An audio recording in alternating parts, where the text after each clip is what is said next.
good afternoon. My name is Karam, and today I'm going to talk about Australian English, specifically about Australian English. Well, first, Australian English is relatively homogeneous compared with British and American English. The major varieties of Australian English are sociocultural rather than regional.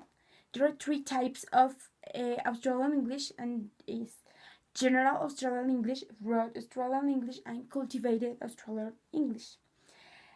Also, there exist a number of Australian English-based Creole languages, but these are not considered dialects of English, but they are considered separated languages. The Australian nation is renowned for its lack of regional differences, as I said before. English is represented the most common type of English spoken in Australia. For a frame of reference, the celebrity to speak this English, that is, in this case, is Julia Gillard. In cultivated Australian English, this is a perceived variety somewhat closer to the British received pronunciation. The famous person who speaks this type of Australian English, is Kate Blanchett, a very famous actress. And finally, Broad Australian English is usually described more extreme and is associated with more working class speech. The person who spoke this type of Australian English was Steve Irwin, a person who dedicated his life to ecology. In pronunciation, biggest factor, we have the diphthong in kite, ride, or mine, or study.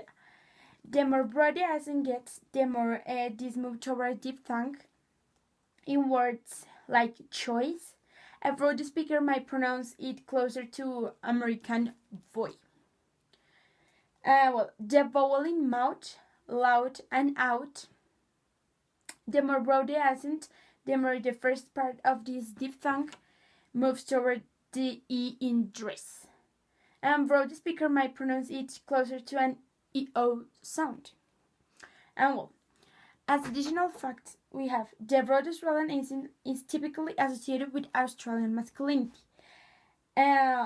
Notable figures include ex-Prime Minister Bob Hawke, Paul Hogan, and Bill Hunter. The accent is only spoken by a minority of the population. It has a great deal of cultural credibility.